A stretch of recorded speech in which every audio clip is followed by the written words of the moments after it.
আমি গণভবনে যাই, আমি সংসদ ভবনে ঢুকি না, গণভবনে জাস্ট আমি ঢুকে আমি গিয়ে দেখি যে মানুষ দেয়াল টপকে যাচ্ছে, তো আমি আর দেয়াল টপকাতে সাহস করি না, কারণ শারীরিক অবস্থা খুবই খারাপ। তো যখন গেট খোলা হয়, চাবি নিয়ে কিন্তু মেন গেটটা খোলা হয়। এই গেটটা কারা খুললো?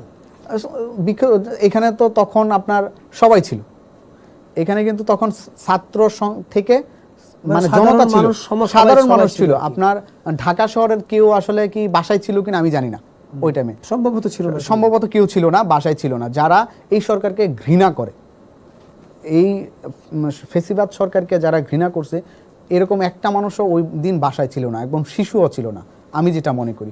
সবাই ওই দিন গণভবনের দিকেই, সংসদ ভবনের দিকেই মুভ করছে, যেটা আপনি দেখলে বুঝতে পারবেন, ভিডিওতে দেখলে বুঝতে পারবেন যে সারা ঢাকা শহর শুধু মানুষই ছিল রাজপথে। তো সবাই যখন আসছে তখন হয়তো কোনো যানবাহন ছিল না, তারপরে কিছু ছিল না। অদম্য, হ্যাঁ অদম্য ছিল। তারা রাস্তায় বেরিয়ে গেছে। আপনার আমার জেলা থেকে বলি, আমি নরসিংদী জেলা থেকে, নারায়ণগঞ্জ জেলা থেকে পায়ে হেঁটে এসেছে মানুষ। কেউ যারা ট্রাকের ব্যবস্থা করছে ট্রাক দিয়ে আসছে, কারণ তখন কিন্তু বিভিন্ন জায়গায় হয়েছে, কিন্তু 2টার পরে বিভিন্ন রাস্তাঘাট খুলে দেওয়া হয়েছে, তখন অনেকে মুভ করছে। আপনি একটা কিছু দেখলে বুঝবেন যে 10টা পর্যন্ত কিন্তু গণভবনে মানুষ ছিল, হাজার হাজার মানুষ ঢুকছে বেরোচ্ছে, ঢুকতেছে বেরোচ্ছে। তো যখন আমি বেশিক্ষণ ছিলাম না, 10 মিনিটের মতো, যখন গেট খোলা হয় আমি ভিতরে খালি একটু দেখে আমি চলে আসছি। আমি সাথে সাথে বাসায় চলে আসছি, কারণ আমার তখন মেডিকেল ট্রিটমেন্টটা খুব জরুরি ছিল।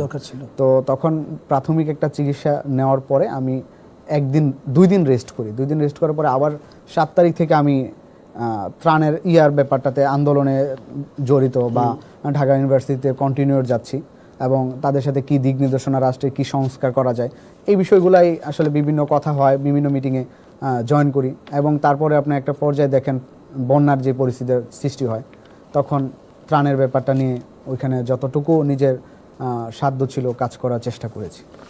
জুলাই জুড়েই। আচ্ছা, আরেকটা প্রশ্ন, সেটা বিভিন্ন মাধ্যম থেকে অনেকে জানেন, কিন্তু আমি আরেকটু খোলাসা করা যায়। আপনারা এই যে বলছেন 36 জুলাই, হ্যাঁ, এই 36 জুলাইটা কেন বলছেন?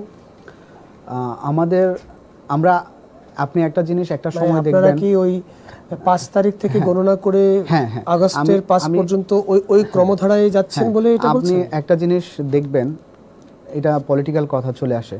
আপনি একটা জিনিস সারা জীবন দেখে আসছেন, হয়তো ছোট থেকে বড় হয়েছেন, যে একটা পরিবারের জন্য একটা মাস, পুরো মাস, মানুষ হয়তো একদিন একটা করতে পারেন, আপনি সুখ প্রকাশ করতে পারেন, কিন্তু একটা পরিবার পুরো মাসটাকে তারা সুখ পরিবার, মানে সুখের মাস হিসেবে তারা ঘোষণা করে।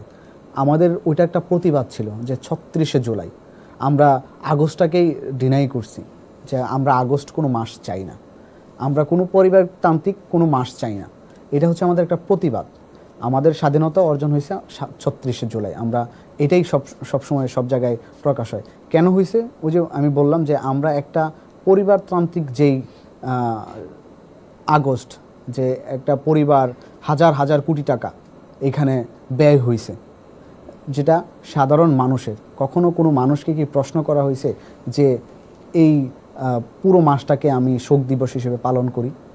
কোনো ছাত্র, কোনো জনতা, কোনো নাগরিককে কখনোই কিন্তু এই বিষয়টা নিয়ে কোনো প্রশ্ন করা হয় নাই।